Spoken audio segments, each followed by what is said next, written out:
இன்றைக்கி வெஜிடபிள் குருமா பண்ண போகிறேன். அதுக்கு வெங்காயம், தக்காளி, கொத்தமல்லி, புதினா, பச்சை மிளகா இதுங்க வெஜிடபிள் எல்லாம் எடுத்து வச்சுருக்கேன். இதில் 2 பட்டை, கொஞ்சம் சோம்பு, கல்பாசி, 1 ஏலக்காய், 4 லவங்கம், 2 பிரிஞ்சி இலை வச்சுருக்கேன். சாட்டே பட்டனை ஃபஸ்ட்டு ஆன் பண்ணிக்கிறேன். இப்போது இதில் ஒரு 7 ஸ்பூன் ஆயில் போடுறேன்.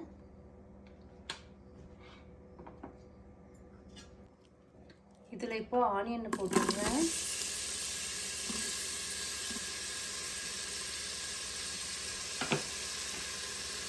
எடுத்து வச்ச மசாலாவை எல்லாத்தையும் போட்டுடுறேன். இது நல்லா வதங்கட்டும்.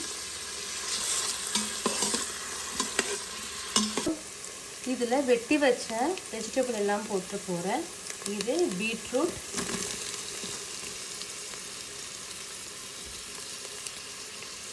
இதை ஒரு 2 நிமிஷம் வதக்கிக்கலாம்.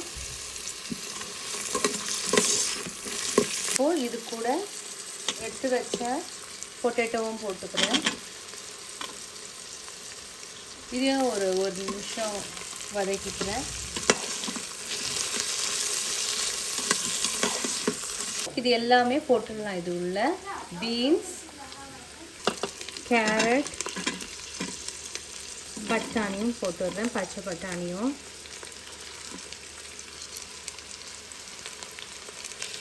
இப்போது எல்லாத்தையும் வதக்கிக்கலாம். இப்போது 6 நிமிஷமாக வெஜிடபிள் எல்லாம் நல்லா வதங்கிடுச்சு. இதில் பச்சை மிளகா, இஞ்சி பூண்டு, தக்காளி போட்டுடுவேன். இதையும் நல்லா வதக்கிக்கலாம். இதில் 1/2 ஸ்பூன் மஞ்சள், ஒரு 2 ஸ்பூன் மிளகாத்தூள் போடுறேன்.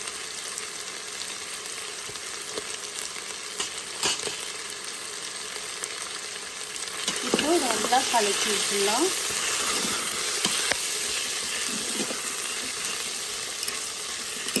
இதில் உப்பு போடுறேன்.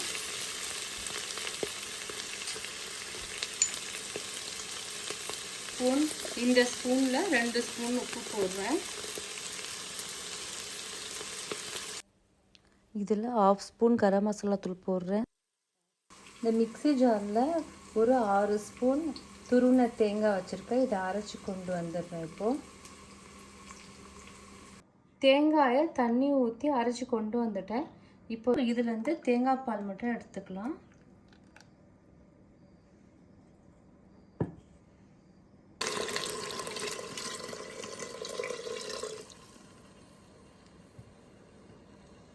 இந்த வெஜிடபிள் குருமாவை மூடி வச்சிடுறேன்.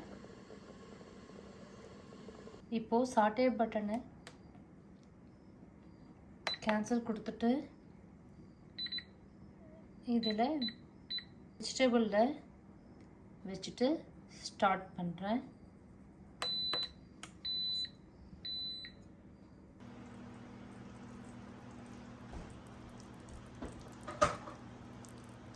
இப்போது இதில் 1 ஸ்பூன் நெய் போட்டுடுறேன்.